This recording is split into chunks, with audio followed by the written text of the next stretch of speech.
Welcome to orchid Bangladesh. আজকে আপনাদেরকে দেখাবো কিভাবে ফ্যালেনপসিস অর্কিড রিপোর্ট করতে হয়। আপনারা দেখতে পাচ্ছেন এখানে একটি ফ্যালেনপসিস অর্কিড আছে। এই অর্কিডটি এখন একটি ক্লিয়ার প্লাস্টিক পটে আছে এবং এটি অলমোস্ট এই পটটিকে ওভারগ্রো করে গিয়েছে। মানে হচ্ছে যে এটির ভিতরে আর গ্রো করার মতো যথেষ্ট জায়গা নেই। তো এই জন্য আমরা আজকে এই প্ল্যান্টটি নতুন করে রিপোর্ট করে দিব। কারণ হচ্ছে দেখতে পাচ্ছেন এখানে কিছু শিকড় শুকিয়ে গিয়েছে, কারণ ঠিকমতো এটি পানি পাচ্ছে না, যেহেতু পটটি অনেক ছোট প্ল্যান্টের তুলনায়। তো আমরা রিপোর্ট করার জন্য ব্যবহার করব, এখানে আছে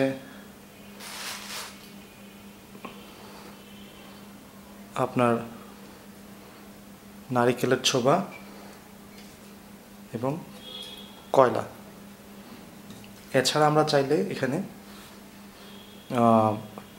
স্প্যাগনাম মসও ব্যবহার করতে পারি, সাথে আপনার বার্ক চিপস অথবা আপনার হচ্ছে যে কোনো ধরনের পাথর, অথবা যদি আপনাদের কাছে ভলকানিক রক থাকে যেটি পারলাইট নামে পরিচিত, সেটি ব্যবহার করতে পারেন। তো ভিডিওগুলো ভালো লেগে থাকলে অবশ্যই আমাদের চ্যানেল সাবস্ক্রাইব করবেন এবং ভিডিওগুলো শেয়ার করবেন, এবং আপনাদের কোনো প্রশ্ন থেকে থাকলে অবশ্যই আমাদের ইউটিউব কমেন্ট বক্স অথবা আমাদের ফেসবুক পেজে লিখে জানাবেন।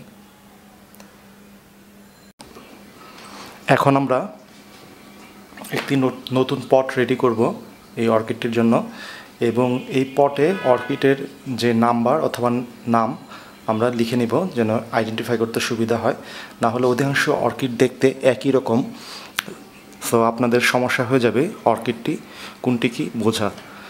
আর একটি কাজ আপনারা করতে পারেন, আপনারা চাইলে পুরাতন পটটি পরিষ্কার করে ব্যবহার করতে পারেন। আর পুরাতন পট যদি ছোট হয় ওই ক্ষেত্রে এটি পরিষ্কার করে রেখে দিতে পারেন আপনাদের অন্য অর্কিডের জন্য। সাধারণত অর্কিড যখন রিপোর্ট করা হয় তখন সবসময় আকারে একটু বড় পট নিতে হয়।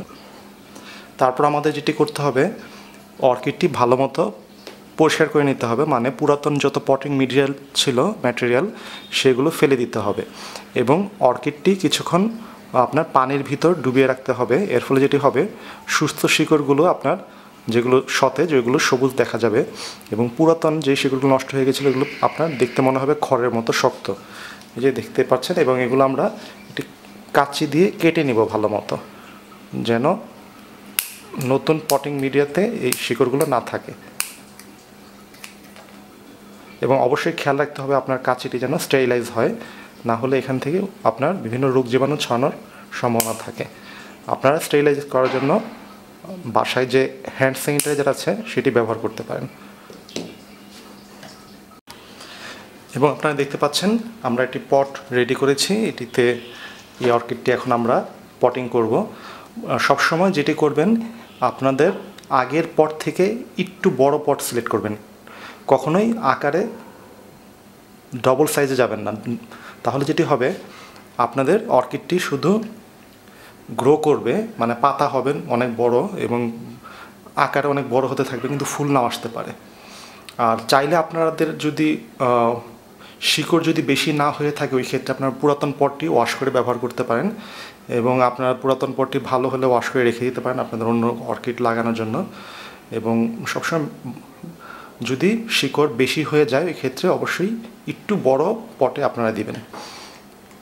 এবং আপনারা দেখতে পাচ্ছেন এটিতে আমাদের সুন্দর করে শিকড়টি এঁটে যাচ্ছে, এবং এটাতে আমাদের সহজেই অর্কিডটি আমরা পটিং করতে পারবো। এখন আমরা শুরু করছি অর্কিডটি পটিং করা। প্রথমে আমরা ভিতরে কিছু কোকোহাস দিয়ে দেবো। আপনারা দেখতে পাচ্ছেন আমরা কোকোহাসগুলো ছোট ছোট করে কেটে নিয়েছি, আমরা ভিতরে দেওয়া শুরু করলাম।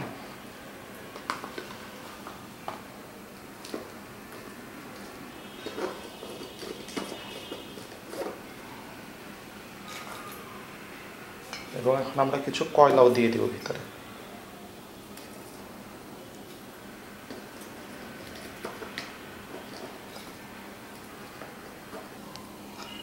এখন আপনারা যদি ভালো মতো খেয়াল করে দেখেন, আমাদের অর্কিডটি এখন রিপোর্টিং হয়ে গিয়েছে এবং পটিং মিডিয়াটা দেখা যাচ্ছে মোটামুটি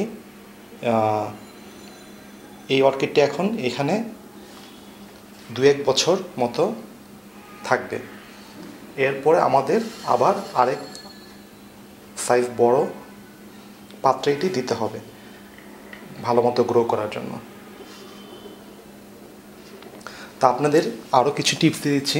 গ্রো করার পর অর্কিডটি 1 থেকে 2 দিন ডাইরেক্ট রৌদ্র থেকে দূরে রাখবেন এবং একটু ঠান্ডা জায়গায় রাখবেন।